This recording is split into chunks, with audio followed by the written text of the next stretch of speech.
Est-ce que cette image est vraiment... Est-ce que vous orientez un peu les choix des autrices et des auteurs ou pas du tout? Encore une fois, ça dépend, mais oui, ça arrive d'être confronté. Alors, pendant un moment, je proposais d'en choisir 5 et qu'ensuite on en discute.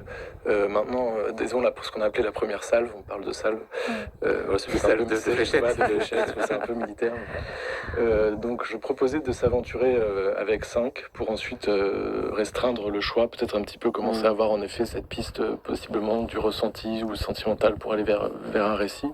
Et puis en fait, je me suis rendu compte que ça changeait à chaque fois, ce face-à-face avec le fonds Albert Kahn, donc ça dépendait. Et par exemple, donc Hélène Gaudy savait que...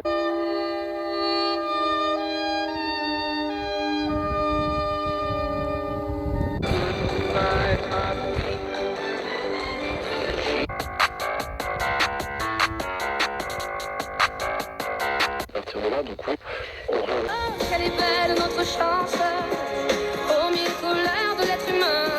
En 2009, donc, elle remporte un tremplin de jeunes talents à Paris. Après avoir fait ses classes dans différents groupes, elle voit sa carrière solo décoller grâce à Froid. Dites-moi, Zaz, comment vous l'avez choisi, ce nom d'artiste? C'est arrivé assez tard.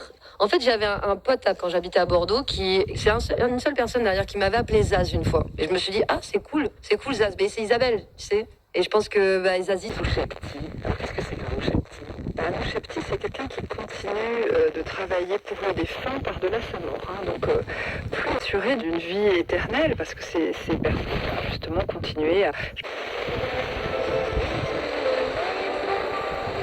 Vous vous réveillez la nuit.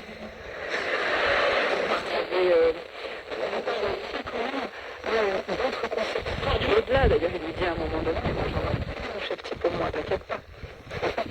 Pas que ça, parce que c'est statut.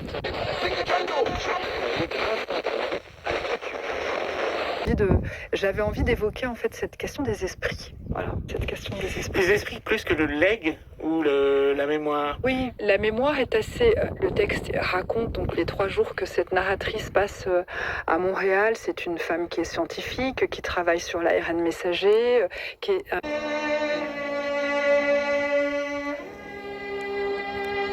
Quilon, le Languedoc en 1985, avec des réglementations qui valorisaient enfin la production du Languedoc, et c'est ce que recherchaient les vignerons. J'ai bien aimé le mot employé par un des vignerons interviewés, qui est le mot dignité. C'est-à-dire qu'en fait, ils ont bien rendu à cœur leur travail.